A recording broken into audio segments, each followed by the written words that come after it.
Hey there, so let's really talk about our shadow reflections. Yeah? When you get down to the core of it and you realize that you're an aspect of God and that everything is everything, a lot of people want to see that at face value and not at its root. And mind you, maybe I just take it to the deepest level possible because of the way that I'm meant to process all this stuff. But there's nothing in existence that's not you. I can't really explain to you how it's a hologram in scientific terms, but this is cleanup ground, I guess. A place where you can go through the process of waking up to who and what you are and owning all of what you are. So quite honestly, it doesn't irk me because I don't really get irked, but the slight distortion, you'll hear some people that seem like they got a lot of things put together, but then you'll hear them talk about like ops or enemies. It shows they're really not understanding the deepest message of love thy enemy and how that's a message because there is no enemy.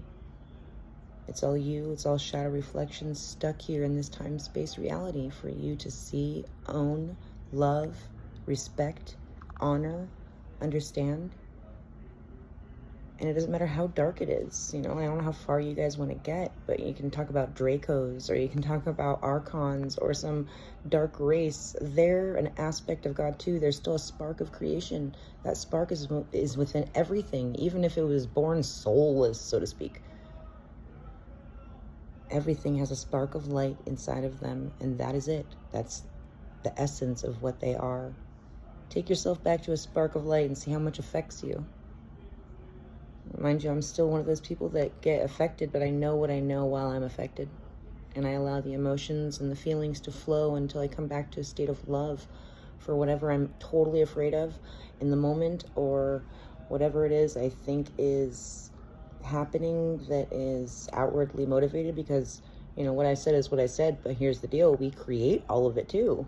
Ooh, like what? So obviously we're doing it for a reason.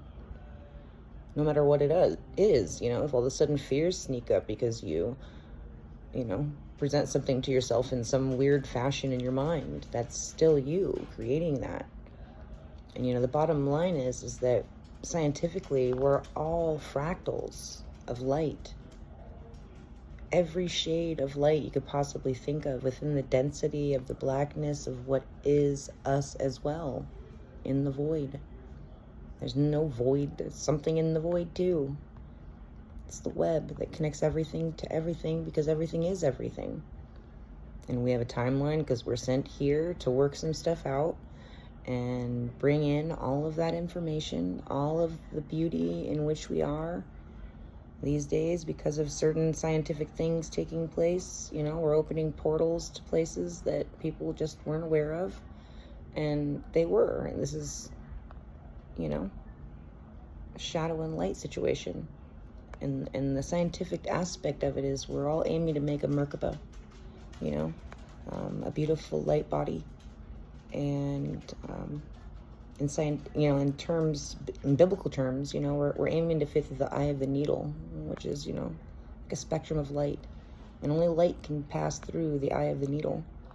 And each time we have an experience that's not feeling good to us, and even the good feeling ones, but the things that aren't feeling good are the things that are stuck here on earth that we need to process. And every single time we do that, we complete, a line. I'm sure there's a beautiful scientific term for it, but it's not important to me. What's important to me is that it's saying the same thing everything in existence is. It goes to witchcraft, it goes to Christianity, it goes to Hinduism, it goes to the Emerald Tablets, it goes to Atlantis and Lemuria, it goes to the mermaids, it goes to rising again and having a program that breaks us out of the program.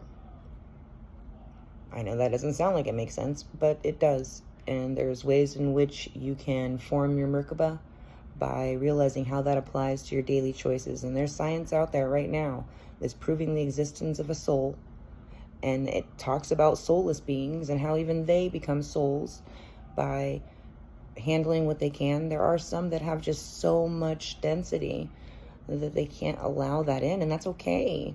We have to understand that that's us. And so me saying they is just silly. They, them, us, them, it's all the same. There's no us and them.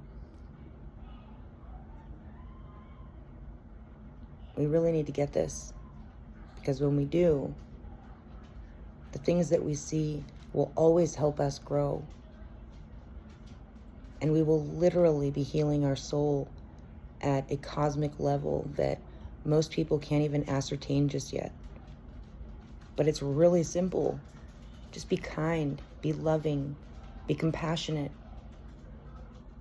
and exercise unconditional love. Unconditional. There's nothing outside of that. I love you.